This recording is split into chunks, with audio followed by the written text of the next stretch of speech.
Queridos irmãos, recebam a paz do Senhor Jesus. Amém. Que bom, que privilégio estar com vocês aqui pela primeira vez, servindo ao Senhor nesta igreja. Confesso a vocês, meus irmãos, que vindo para cá, meu coração estava regozijando em Deus, pela bênção de poder pregar na Assembleia de Deus de Belo Horizonte pela primeira vez. São quase 13 anos de ministério e depois desse tempo, essa porta se abre e o meu coração está feliz em Deus por estar aqui.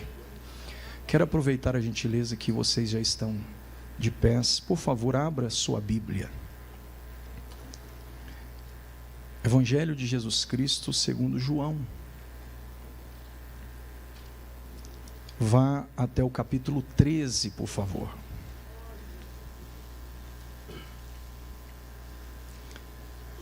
Vamos ler apenas o primeiro versículo deste capítulo. Enquanto vocês se prontificam para juntos lermos, eu quero agradecer a Deus pela bênção de estar aqui, pelo privilégio tão honroso de ser útil ao seu reino e servir a sua igreja.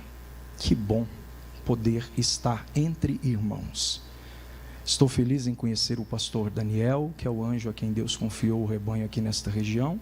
Obrigado, pastor, pela bênção concedida. Feliz em rever o irmão Ellison e a sua esposa. Ele disse para mim, eu vou ter que falar aqui agora em público, gente, não dá para deixar passar não. Dizer que é um casal de periquito que veio para Belo Horizonte. Eu não aguentei, quando ele falou eu fui obrigado a rir, né? Então ele confidencia e eu espalho para que vocês saibam. O Ellison está sendo ladeado aí pelo irmão Mateus, são os líderes desse conjunto.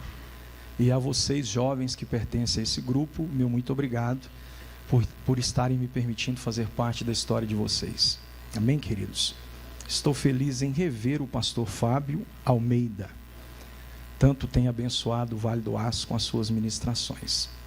Feliz também em rever aqui esse servo de Deus tão dinâmico no ensino, irmão Anderson Silva. Sou vai a Ipaba, eu não estou lá. Sou vai a Ipatinga, a gente não se vê. Mas hoje eu vim aqui e te vi, rapaz. Que bom, que bom. João capítulo 13, meus irmãos, versículo 1, se vocês encontraram, manifestem-se dizendo amém. Amém. Diz-nos assim a palavra de Deus. Ora, antes da festa da Páscoa, sabendo Jesus que já era chegada a sua hora de passar deste mundo para o Pai, como havia amado os seus que estavam no mundo, amou-os até o fim. Se você puder e quiser, caso isso não te constranja, repita por favor, amou-os até o fim.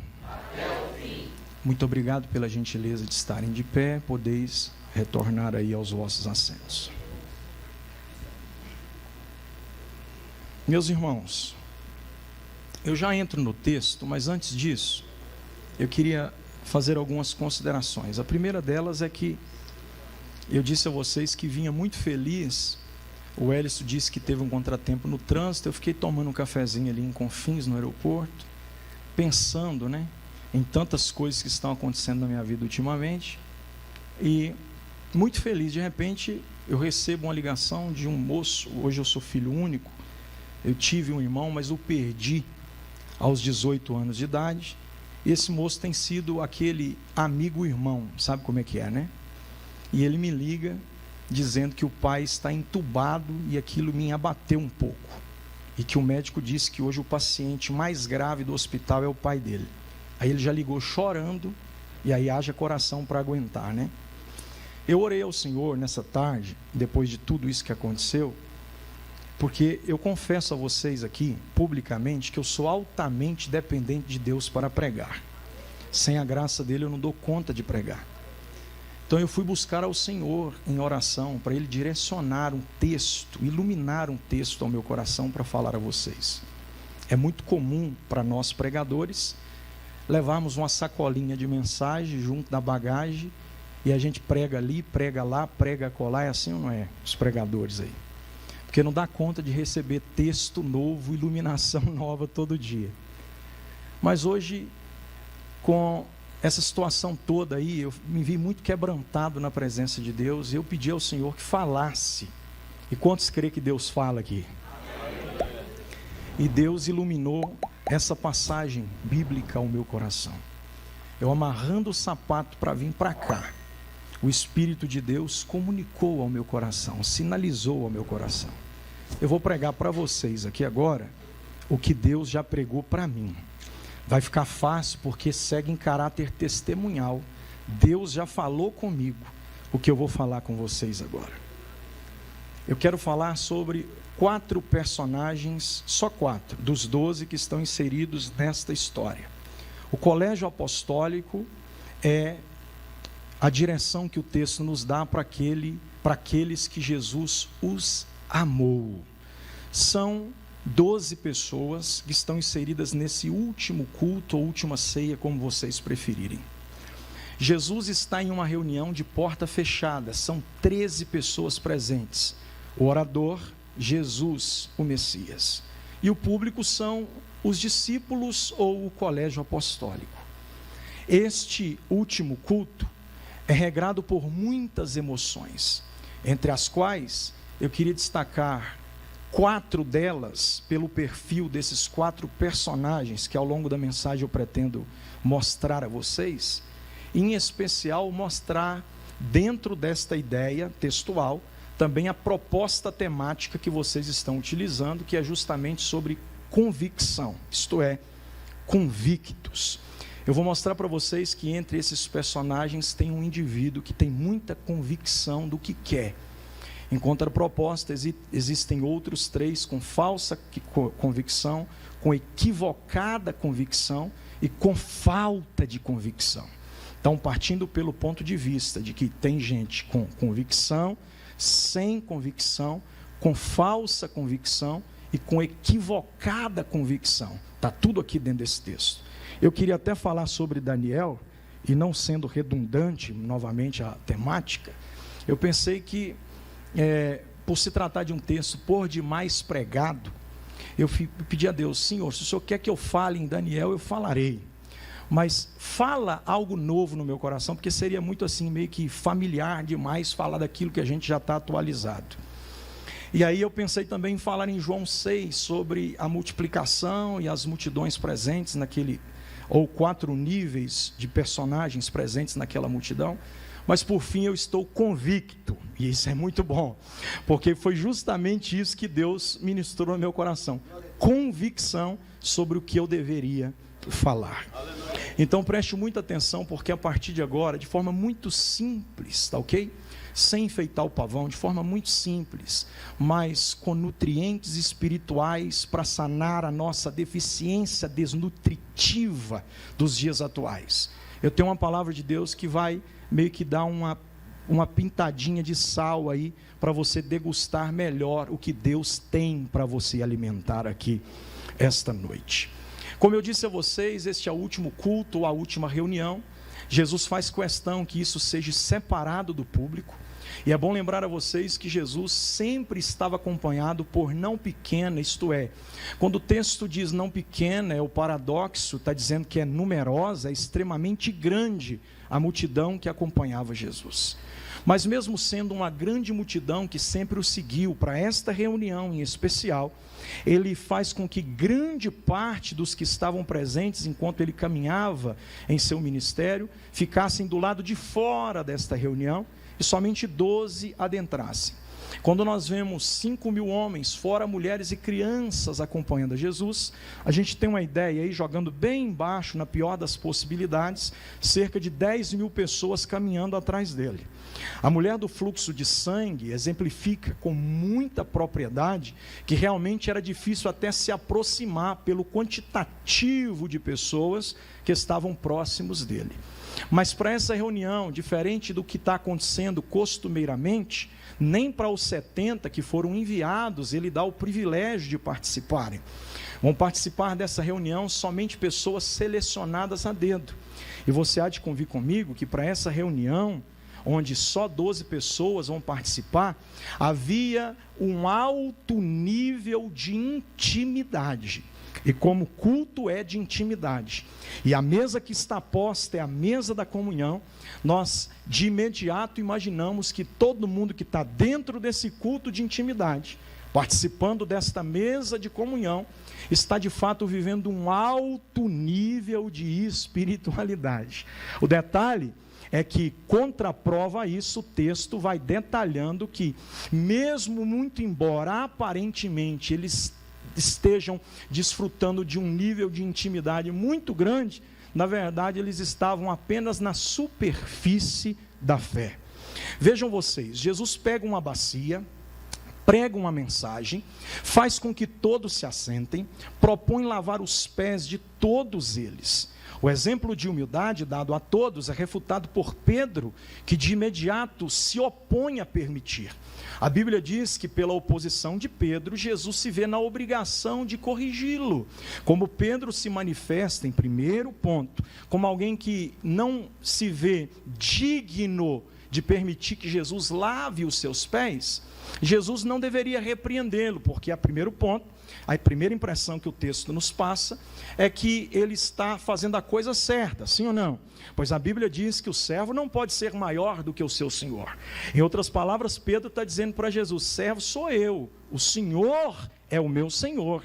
É o senhor quem deveria estar assentado e eu é quem deveria lavar os seus pés. Só que pela exortação do próprio Cristo, nós percebemos que Pedro não fez isso somente com um teor de humildade que está sendo exteriorizado.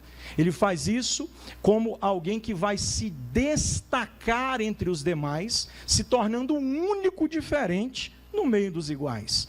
E como aqui é a última ceia e o sangue de Jesus nivela todo mundo na ceia, Jesus não deixa Pedro se destacar, coloca Pedro do tamanho de todo mundo, diz: assenta aí, porque se não lavar os seus pés não tem parte comigo. Pedro está tão precipitado sobre o que argumentar em ato contínuo, que ele já diz: então não lave somente os pés, lave também o corpo inteiro. Primeiro, é como se Jesus tirasse a varinha de goiaba e desse uma lambadinha na perna, mas quando Pedro não aprende na primeira correção, aí ele pega a madeira de quina e desce na muleira e diz: eu vou te ensinar direito que você precisa aprender. Se tivesse limpo de verdade, não precisava se lavar. Pedro, ele fica um pouco meio que triste com essa situação. A gente analisando o texto, dentro de uma visão panorâmica, a gente parece que vê Pedro saindo do meio e procurando um cantinho para tentar se retratar. Pedro aqui é o primeiro personagem que interrompe o culto, é o último culto, é a mesa da comunhão, é o culto da intimidade, mas Pedro se precipita por duas vezes. Ele tenta se destacar na primeira, por não permitir que Jesus lave os seus pés. Ele tenta se destacar na segunda, para que Jesus não lave só os seus pés, lave também o corpo. Em outras palavras, Pedro está deixando claro que ele quer ser diferente no meio dos iguais. E eu disse e reitero, dentro de um culto de intimidade, onde a mesa da comunhão está posta, não existe ninguém maior ou menor do que ninguém. O preto e o branco são iguais, o alto e o baixo são iguais, o rico e o pobre são iguais. Quando eu falo sobre isso, eu me recordo de uma experiência que eu tive lá em São Félix de Minas, onde o prefeito da cidade, além de crente, é diácono da igreja. E de repente apresentaram todo mundo, disseram: o prefeito também está aqui, o nosso irmão diácono fulano de tal, e era ceia do Senhor aquela manhã. Eu estou assentado lá, foi uma das primeiras vezes que eu preguei para autoridades do executivo, então eu fiquei assim meio que empolgado com aquilo, né? Vendo o prefeito lá, bem no início do meu ministério. Daí a pouco lá vem o prefeito com a bandejinha na mão, gente, bem com o prefeito com a bandejinha na mão, olha para um no público e diz: participa do corpo do Senhor Jesus, meu irmão. Eu vendo aquilo e admirando. Daí a pouco ele chega em mim e fala: participa do corpo do Senhor Jesus, meu irmão. Quando ele falou aquilo, o Espírito Santo me fez pensar na minha vida, e a única voz que eu ouvi foi esta: lá fora ele manda no executivo, mas aqui dentro ele é servo do Deus Altíssimo. A exortação de Jesus para Pedro é justamente essa: colocar ele no lugar dele. Aí ele recua. Eu imagino que ele pensa consigo como retratar tanto constrangimento em público no meio dos seus colegas que exercem o seu mesmo ofício ministerial. Ele pensa, repensa, e eu imagino que, dado o momento, ele pensa, então agora eu preciso me destacar, corrigindo o erro que eu tive, e aí ele chega para Jesus, enquanto Jesus está pregando. Eu estou falando da última mensagem antes da crucificação.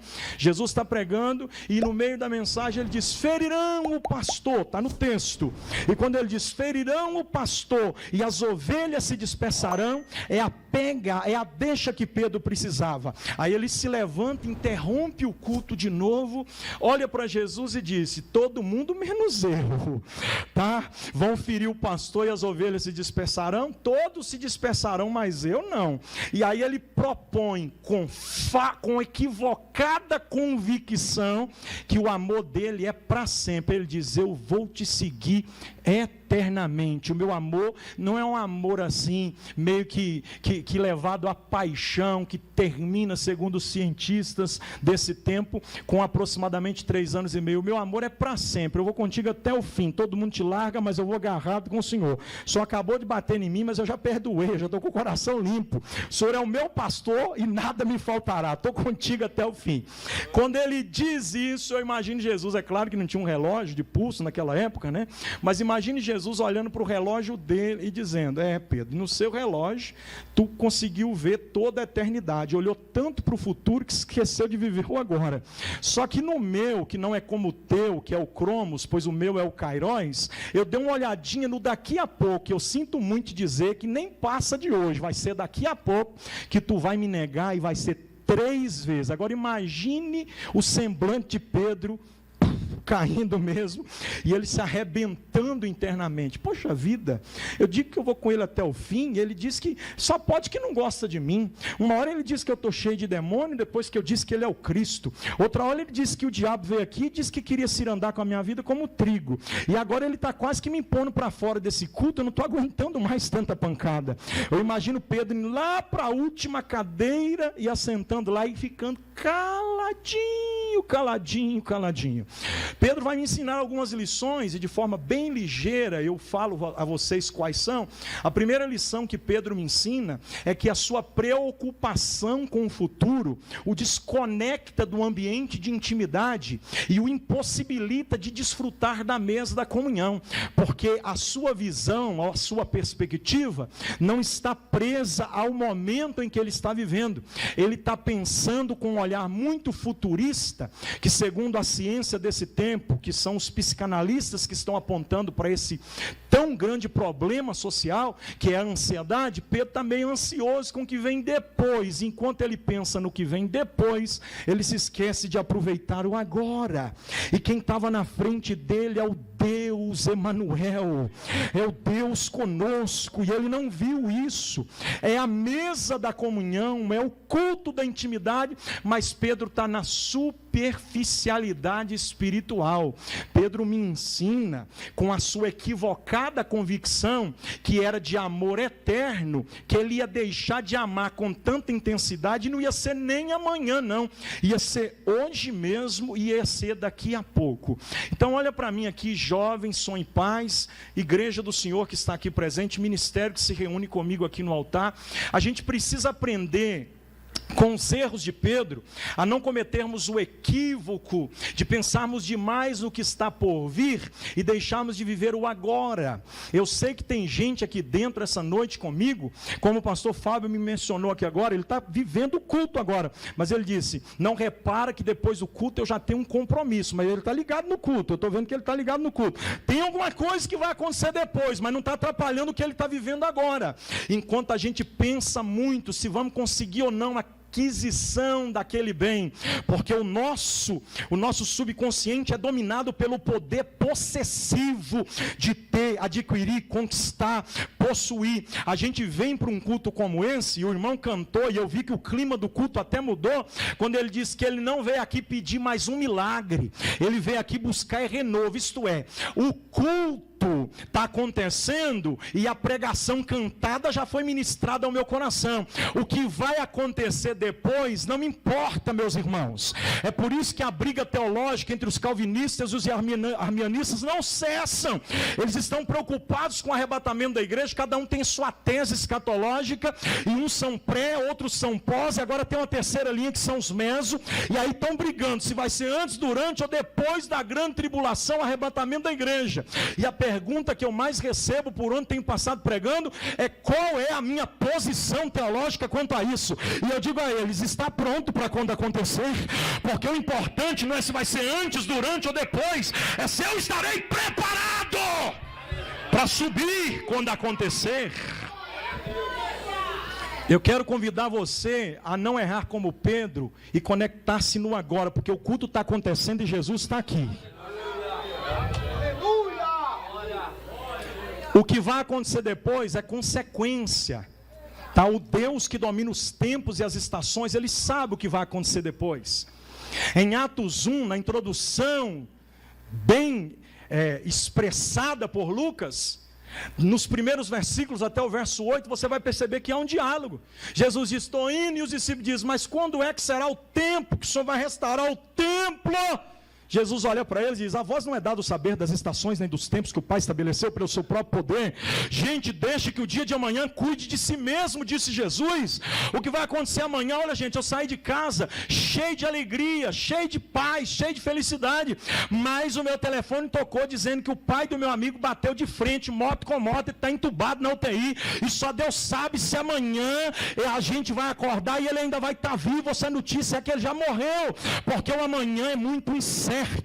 Eu disse a vocês que tive um irmão, eu estava preparando para uma manhã missionária gloriosa, me deitei no sábado à noite dizendo: amanhã eu vou para aquele culto e eu quero adorar com muita vontade. 4 horas da manhã tinha gente batendo na janela da minha sala, me gritando, dizendo: vem que o seu irmão sofreu um acidente, e pelo jeito foi muito sério. E quando eu chego no hospital, diferente de ter ido para o culto como eu previa no dia de amanhã, eu foi para o culto fúnebre do meu próprio irmão. O dia de amanhã é uma incerteza. Jó acordou cedo, preparou os 10 cabritos ou os 10 cordeiros, como você preferir, e disse: hoje eu vou adorar. É uma adoração por antecipação. Eu quero oferecer ao Senhor um sacrifício antecipado pelos supostos pecados do meu filho, dos meus filhos. Enquanto o Jó está preparando para ir para o culto, o diabo está se preparando para vir impedir ele de ir para o culto, mas quando ele não vai para o culto, ele vai para a cinza como se tivesse culto, depois de já não ter mais culto, e diz: Deus deu, Deus tomou, bendito seja o nome do Senhor. Porque quem está ligado em Deus no agora não quer nem saber se vai ser bom ou se vai ser ruim o dia de amanhã. Eu quero te convidar a dar um glória a Deus assim, para extravasar, porque Deus está aqui entre nós.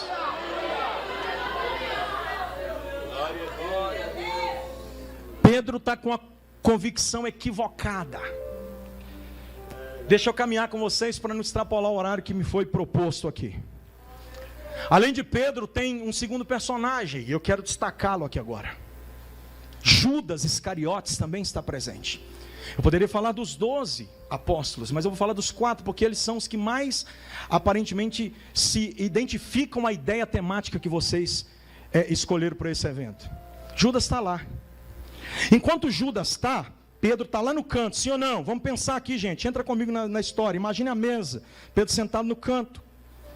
E aí Jesus está pregando, e ele diz: tem um de vocês aqui dentro, está comigo, no dia da intimidade, na mesa da comunhão, mas está com o coração lá fora, vai me trair.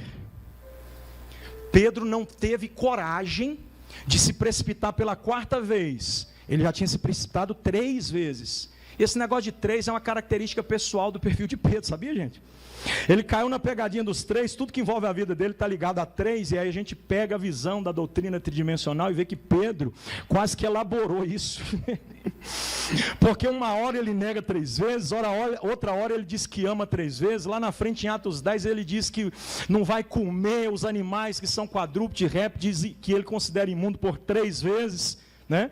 Então ele é um cara que cai 3 vezes na pegadinha dos 3, e aqui, não diferentemente, ele também se precipita por 3 vezes. Vocês gostam de Bíblia, gente? Porque eu sou pregador da Bíblia, tá? Amém, gente? Eu sei que a minha geração, pastor Anderson, o senhor que é pregador bíblico, pastor Fábio que é pregador bíblico, a minha geração está sendo atacada, né, por bombardeios heréticos. É um negócio de anjo, é um negócio de profecia, e o povo está caindo nessa onda. A única profecia que vai sair da minha boca é o que já saiu da palavra aqui, viu, irmãos? O Deus que fala, se o que Ele fala não é suficientemente perfeito para encher a nossa alma de alegria, irmão, eu posso pular, rodar, gritar, espernear aqui que não vai acontecer nada. Mas se a palavra de Deus é verdade na minha boca, a vida de alguém vai mudar aqui hoje. Pedro está no canto, e aí Jesus diz, onde vocês vão entrar? E ele não quer precipitar, aí ele... Vamos imaginar, gente, vamos lá. Eu não sou muito de fazer isso não, mas vou tentar ser um ator aqui agora, vou tentar encenar isso aqui. Pedro daqui para lá olhando, como se o Fábio fosse Jesus, e quem está do lado dele, daqui a pouco eu conto para vocês.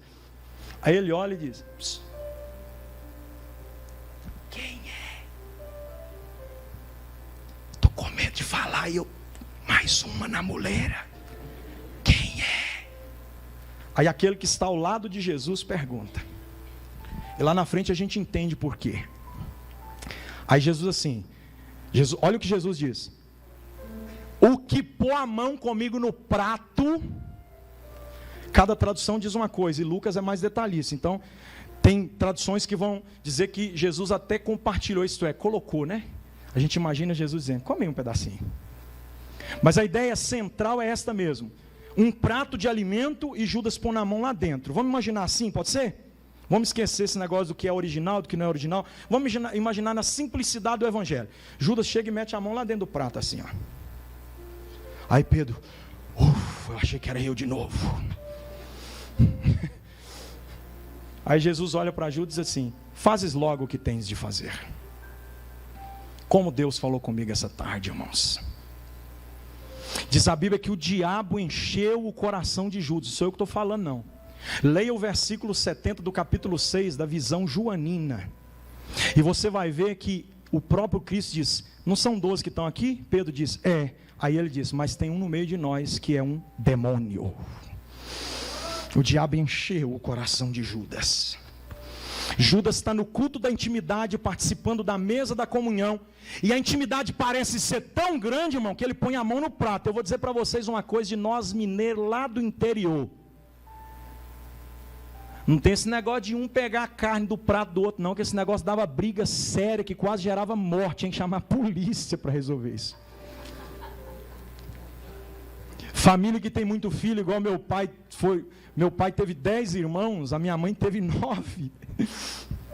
Esse negócio é muito sério. Quando mata um frango, a coxa é minha, hein? Você sabe como é que funciona? Eu estou só descontraindo.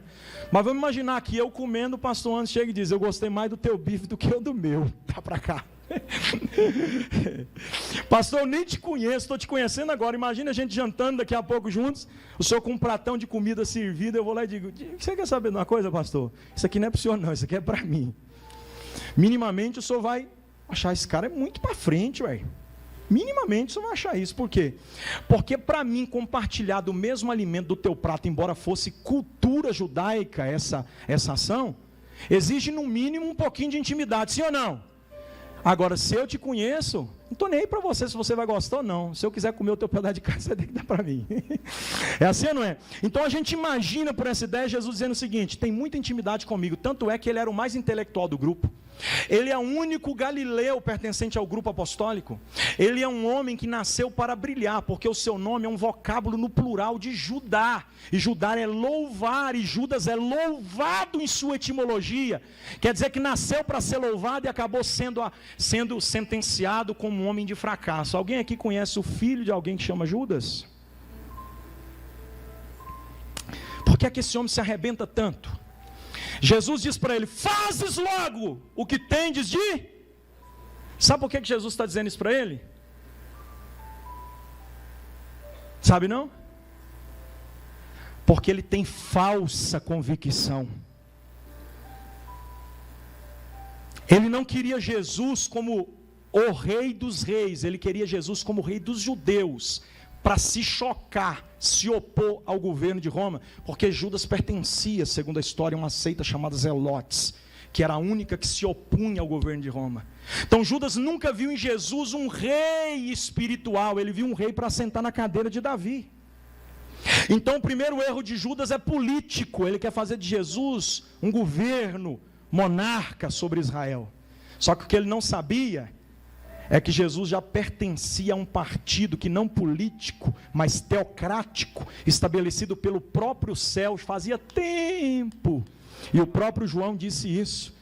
Quando ele viu Jesus de cima para baixo, ele foi descendo, cabelo branco, olhos como chama de fogo, sua roupa é clara como a neve, tem um cinturão, aí daqui a pouco ele chega na coxa, quando ele chega na coxa ele diz, Rei dos reis e Senhor do Senhor. RRSS é o partido do Cristo a quem nós servimos, é poder teocrático absoluto. Gente, o que vai ser do Brasil depois da eleição? Não sei, o meu Jesus continua sentado no alto sublime trono, ele não perde o poder de nada. Mas isso aqui na terra foi governado pelo... Ai, não vou falar não, vou deixar para lá. Ai, mas se acontecer a tragédia, aconteceu.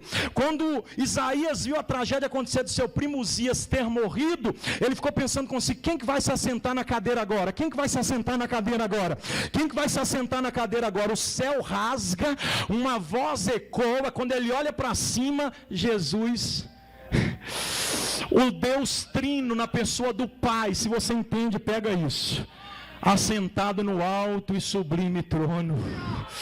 O Deus Todo-Poderoso estava comunicando ao coração de Isaías a seguinte informação: aí embaixo o trono é móvel, um assenta, depois tem que levantar para outro assentar, mas o trono que eu me assentei nele, ninguém nunca vai ocupar. O segundo erro de Judas é um erro ético. Ele vê a mulher adorando e a Bíblia diz, ele vai crescendo os erros ao longo do tempo. Ele vê a mulher adorando e a Bíblia diz que por causa da adoração da mulher, ele quer interromper, dizendo que não havia necessidade de tanto, porque ele não estava entendendo o quantitativo do perdão recebido por ela, porque só sabe a intensidade que quer agradecer quem muito pode agradecer. Então ele não foi muito perdoado como a mulher, então ele quer dimensionar a adoração dele quando a mulher acha exagero. Eu quero dizer para vocês uma coisa que está acontecendo na Assembleia de Deus do Brasil: os etiquetas chamados Judas estão oprimindo as mulheres dos vasos de alabastro a adorarem na intensidade que querem. Esse negócio de levantar a mão virou coisa do passado, é muita não, é excesso de ética de Judas, fez Jesus dizer, você não vai ser lembrado, mas o nome dela será registrado para toda a eternidade. Eu não estou pregando para quem é Judas, que quer impedir o mover de Deus no culto através da adoração de quem tem espontaneidade para agradecer. Eu estou pregando para quem quebra o protocolo e diz, eu já fui perdoado, então eu vou adorar.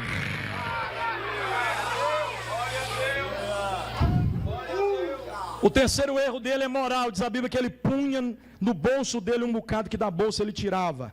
Comete um erro político, um erro ético, um erro moral e por fim um erro espiritual. Diz a Bíblia que ele deixou o diabo entrar. Aí Jesus olhou para ele e disse, fazes logo.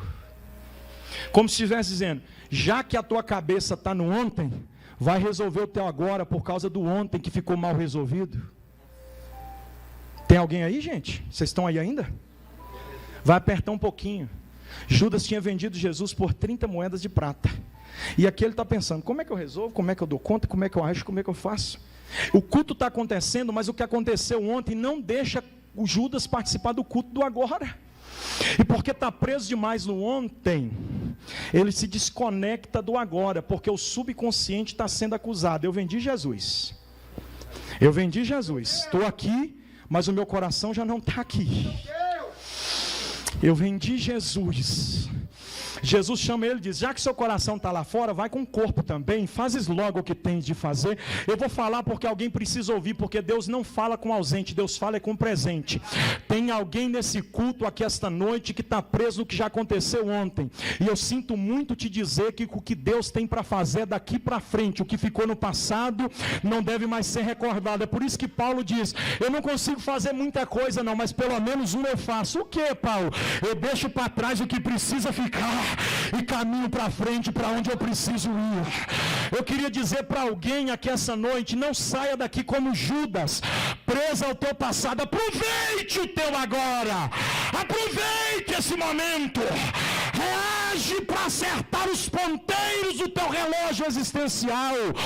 Olha para Jesus e diz: eu te vendi, mas me perdoa, porque o que aconteceu ontem está arrebentando comigo agora, e daqui para frente eu não quero viver como ontem.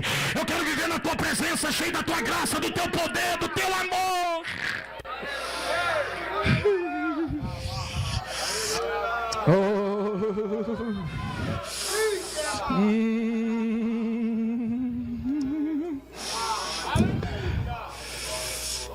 Judas está com um problema sério para resolver, mas não sabe como. Aí ele sai, porque ele tinha falsa convicção.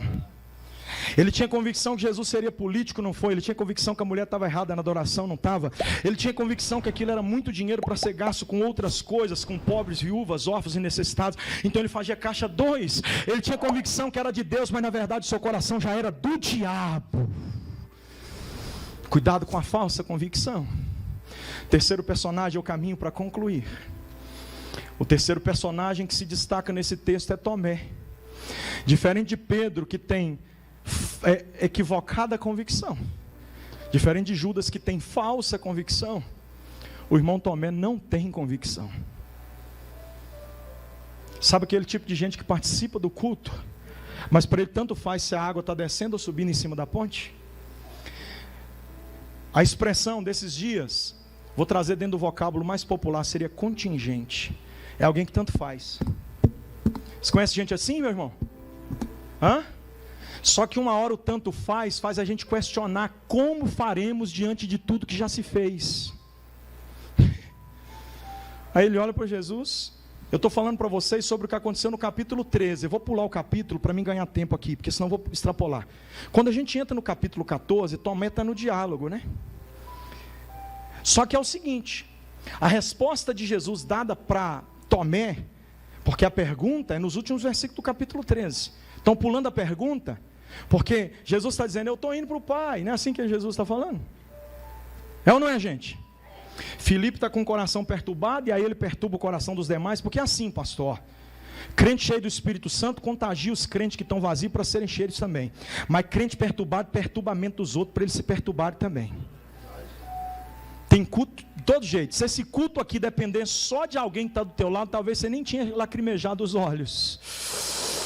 Porque o que tem de gente perturbada nos cultos de hoje, eu já vi gente brigando com o outro dentro do culto, mascando chiclete com os braços cruzados, descaradamente olhando para mim como se estivesse dizendo: vamos ver se vai sair alguma coisa desse cara rosado aí.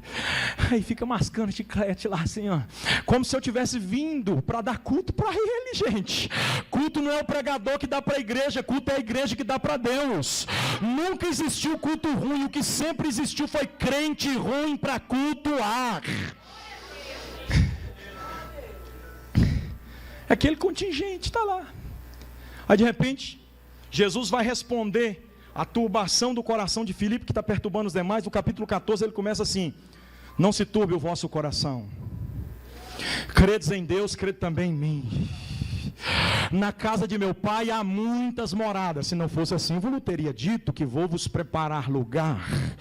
E quando eu for e vos preparar lugar, voltarei e levarei vocês para mim mesmo, para que onde eu estiver, estejais vós também.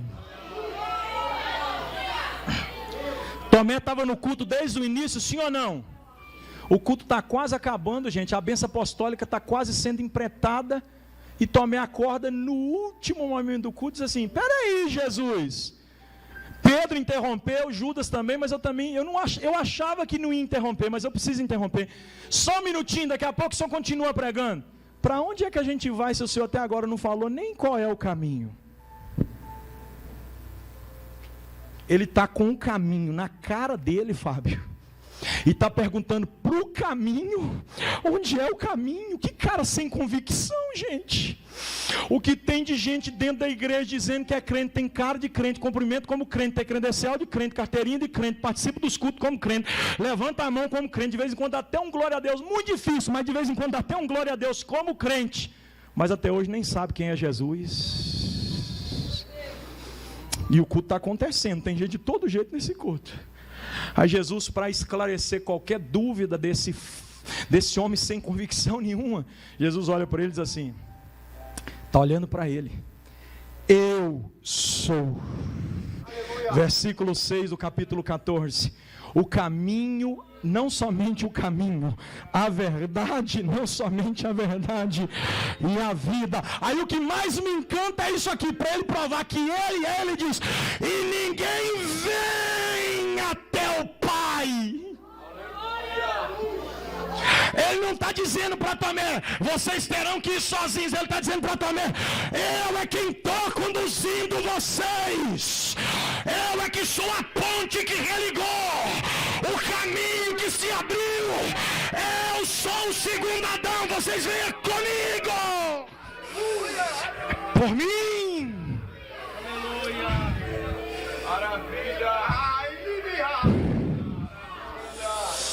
Aleluia. Está sentindo eu sou aqui?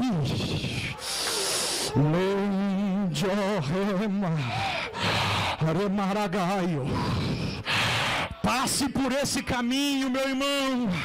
Jesus não é uma ficção, Jesus não é história, Jesus é Deus.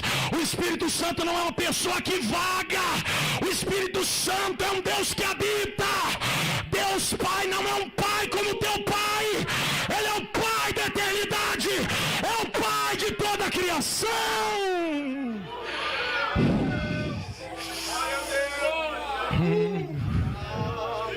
Oh, aleluia.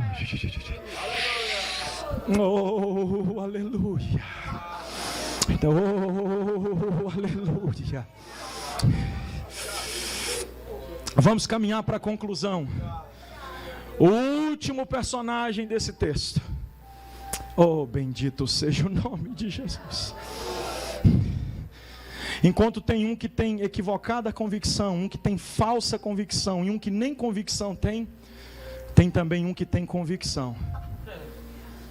Aleluia. Talvez você já está cansado de ouvir essa mensagem. Eu disse para vocês, não é nem uma novidade, é o que você está cansado de ouvir, só estou te relembrando. A Bíblia diz que depois desses 3 homens interromperem esse último culto de intimidade nesta mesa de comunhão, tinha um homem lá que tinha tanta convicção que ele não quis assentar longe. Tira a Bíblia, por favor. Ele quis ficar perto. Tem um moço que tem um problemazinho, ele é meio que autista lá na nossa igreja, e ele gosta demais de mim, porque toda mensagem que eu prego com esboço, quando eu acabo de pregar, ele já toma de mim. Ele nunca estudou nada e toca qualquer instrumento. Se ele chegasse aqui, vocês iam ver, ele é um mistério de Deus na terra. Quando ele quer sentar perto de mim, tem alguém sentado, irmão, acredite se você quiser, olha o que ele faz. Ele vai batendo assim, ó, e ele é gordão, sabe, até ele caber entre nós. Aí ele diz: Pai do Senhor, varão, e aqueles mocinhos, hein? Porque ele sabe onde quer sentar e ninguém impede ele de sentar onde ele quer. Aí esse irmão, que eu ainda não disse o nome, ele não só se satisfez em estar perto. Licença aqui, meu companheiro Fábio. Ele quis se aproximar, porque ele não está nem aí com o que aconteceu ontem. Ele não está nem aí com o que vai acontecer amanhã. E diferente de Tomé, que estava preso no hoje, eu preciso levantar de novo para falar sobre Tomé uma coisa importante. O problema de Tomé é diferente de Judas, que está no ontem, diferente de Pedro, que está no amanhã, é porque ele está muito no hoje. O nome disso é excesso de presente. E não confunda hoje com agora, porque no hoje existe 3 estações temporais. Tem muita coisa no hoje que já ficou no passado. Por exemplo, eu acordei hoje, eu estava em Ipatinga, eu almocei hoje aqui em Contagem com eles. Aconteceu tanta coisa hoje, eu até cortei o cabelo por aqui mesmo, que eu estava cabeludo, precisando de um barbeiro urgente. Tanta coisa aconteceu hoje, mas tudo ficou no passado, e tudo hoje. Tem tanta coisa que ainda vai acontecer daqui a pouco, está no hoje. Pode ser hoje ainda que Deus salva na tua casa, faz um reboliço na tua família, cura alguém, liberta alguém, transforma alguém, pode ser hoje. Vocês concordam comigo? Então o problema de Tomé não está no hoje, o problema de Tomé é que ele não desfruta do agora. E o hoje também é uma coisa que não está no seu controle. Então use o maior presente que Deus te deu, que é o presente, e desfrute da oportunidade no agora. Porque quem não se conecta no agora pode até ficar preso no hoje, mas não consegue desfrutar do ambiente onde Jesus está trabalhando. Aí Jesus está lá sentado, volto para ele vai chegando perto. Esse irmão, esse quarto irmão vai chegando perto. Ele vai chegando tão perto que Pedro está olhando do outro lado e diz: quem está mais perto é ele. Ei, vem aí, por favor, o que está acontecendo? E ele vai chegando tão perto, que daqui a pouco ele deita no colo de Jesus. Ele está dizendo para Jesus: o que aconteceu ontem ficou no ontem. O que tem que acontecer hoje vai acontecer hoje. O que tem que acontecer amanhã vai acontecer amanhã. Mas eu estou aproveitando o agora. Tu és o meu Salvador. Tu és o meu Redentor. E eu não vou te adorar amanhã, porque eu não sei se eu vou estar lá. Eu não vou lembrar da adoração que eu fiz ontem, porque eu não sou saudosista. E nem vou ficar preso no que está acontecendo hoje, porque eu não controlo o tempo. Mas de uma coisa eu sei: agora o Senhor está aqui. Agora eu também estou aqui. Então eu não vou só adorar, eu vou me entregar, eu vou debruçar, eu vou adorar com intensidade. Deixa eu ver se tem adoradores aqui esta noite.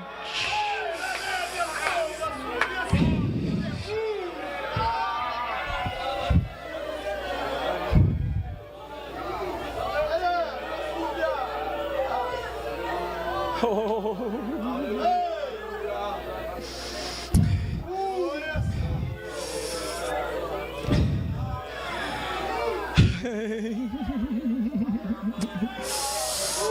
Eu não pedi para você fazer nada até agora, mas se puder e quiser, olhe para a pessoa que está do teu lado e diga para ele: aproveita agora, Jesus está aqui.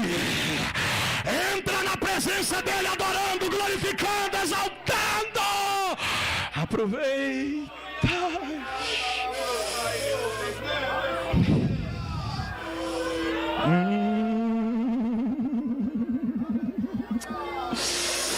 Oh, bendito seja.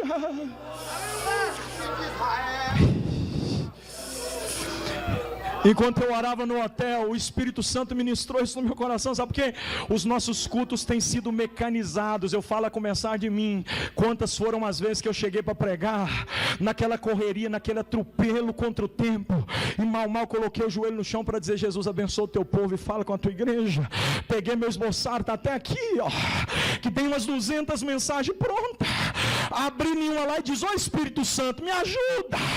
A obra de Deus não é assim. O que aconteceu, aconteceu. O que vai acontecer, acontecerá. Aproveite agora, jovem. Aproveite o momento, jovem. Não deixe o seu culto ser um culto mecanizado. Não deixe os tempos dominarem o teu culto agora. Não permita que nada invada a tua intimidade com Ele, porque você é privilegiado. Tem 5.000 pessoas do lado de fora, fora mulheres e crianças que não entraram.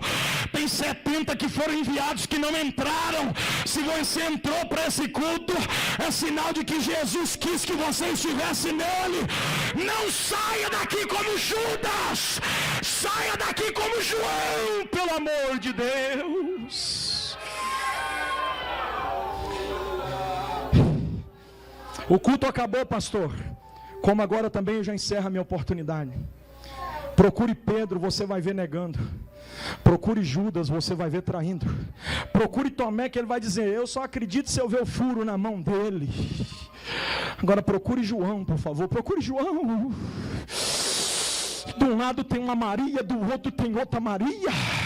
E a primeira coisa que Jesus fala, depois de dizer: perdoa eles, Pai, quando ele está no alto do Gólgota, é olhar para Maria e dizer: está aí, ó, João veio, aí o teu filho. Glória seja dada ao nome de Jesus. Quem adora de verdade nunca vai conseguir abandonar Jesus. Sabe por quê? Porque quem adora com convicção, caminha com convicção. Ele passa pela prova com convicção. Não é vento que te tira da presença de Deus. Não é: o pastor não visitou, para de graça. Adorador de verdade está caminhando até quando a cruz está posta, até quando o Gólgota está espremendo. Adorador de verdade não abandona Jesus, caminha com Ele. Oh.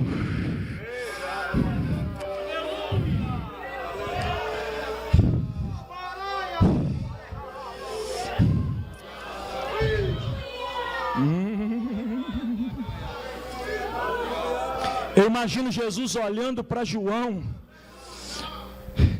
com o coração feliz e dizendo: eu sabia que você vinha, cara. Eu sabia que você não ia deixar de vir aqui hoje. Pelo calor da tua adoração, eu vi que você tem convicção para me servir até o fim. E por causa disso você nem vai morrer igual os demais. Eu vou te manter vivo para uma revelação. Orei, Jorema. Gente, eu sou pentecostal e eu estou me segurando aqui para pregar. Se tem só eu, deixa que eu vou adorar sozinho. Mas se tem mais alguém, tem um negócio de Deus descendo aqui, ó. Lema Camacia, Jocotoro Séria, Rabacobi Dara Canto Ré, Iondrosidere Maia, Inda da Cité, Inda da Cité, Inda da Cité. Deus está falando na minha boca. Para adorador com convicção, eu tenho futuro de revelação. Para adorador com convicção, eu tenho futuro de revelação. Se o Senhor me permite, pastor, eu quero orar com a igreja. Fiquemos de pé, meus irmãos, por um instante só, por favor.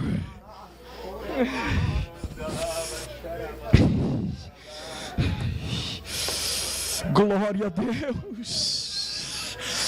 Glória a Deus. Glória a Deus. Glória a Deus. Eu não quero te incentivar a adorar porque eu quero que você adore. Eu quero que você adore de livre, espontânea vontade. Adore a Deus.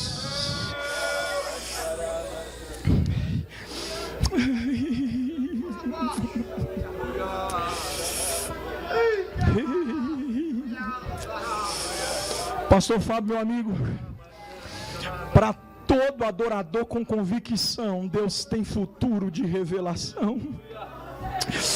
Eu queria que você abraçasse essa pessoa, caso possa fazer assim. Eu não tenho que te obrigar, mas é aconselhável que faça, por favor. Abraça alguém, diga para ele assim: para todo adorador com convicção, Deus tem futuro de revelação.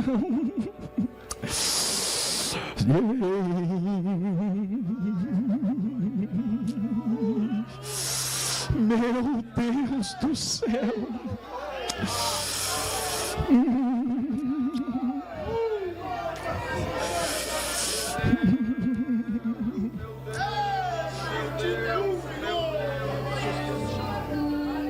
Irmã Milena, me auxilia aqui, por favor. Eu preciso dar ouvido à voz do Deus que está falando. Vem aqui perto da esposa do pastor. Fica aqui, próximo aqui, por favor, ela. Dá um abraço nela, irmã Milena. Essas coisas aos mistérios dos crentes. Tem gente que acha que não precisa. Precisa. Nesse abraço, Deus ministra no coração dela. O teu futuro eu já escrevi. Descansa na minha presença. Porque enquanto o tempo passa, eu te revelo gradativamente esse mistério. Olha que coisa linda que Deus está fazendo na vida dessa irmã aqui, gente. Isso aqui não é para qualquer um, não é para quem crê. E quem não crê fica aí de boca aberta chupando. O Deus que fala está dizendo para alguém: eu ainda tenho revelação para adorador com convicção. Eu ainda tenho revelação. Coloque a tua mão no coração, por favor, vai. Senhor, eu preguei a tua palavra. E eu sei que preguei o que o Senhor ministrou no meu coração para pregar. Eu tenho convicção plena disso. Então eu quero te pedir, Senhor, que esse culto mude a mentalidade das pessoas em estarem em um culto de adoração. Caso entrou alguém entre nós, Senhor, com as mesmas prerrogativas de Pedro, Judas ou Tomé, não permita que isso influencie os Joãos que o Senhor está levantando aqui esta noite. Enche o coração deles de convicção para te adorarem, Deus. Senhor, eu intercedo por eles agora, porque eu sei que o Senhor é um Pai que os ama até o fim. O texto que eu li é que o Senhor não deixou de amar nenhum deles, porque eles não tiveram convicção para te adorar. Então ajude-nos, ó Deus, pois o teu amor não tem fim. Com teu bondoso, maravilhoso e incondicional amor, traga mais convicção para nossa alma, em nome de Jesus, ó Pai. Se você puder, diga para esse irmão: não sai desse culto sem convicção na adoração. Pessoal, pode ir cantando baixinho. Eu queria chamar aqui à frente quem não é crente ou está parado. Eu aproveito esse ensejo, porque eu não consigo terminar a mensagem minha sem convidar as pessoas. O tempo já foi. Então, por favor, não fica preso no teu lugar muito tempo aí. Sai agora, vem aqui. Aproveite agora. Jesus te ama e te chama. Vem. Você que está parado, você que distanciou-se, você que está fraco, fragilizado na fé, vem aqui, eu quero orar por você. Pastor, eu ainda não sou crente. Você pode vir também. Nós vamos receber você. Há alguém entre nós que não é crente ou esteja parado na caminhada? Ouça o conselho desse irmão. Jesus te ama e te chama. O amor dele não para. O amor dele é até o fim. Tem alguém? Há alguém, gente? Vem! Meu Jesus. John Dressis. Vem! Vem! Canta, meu filho.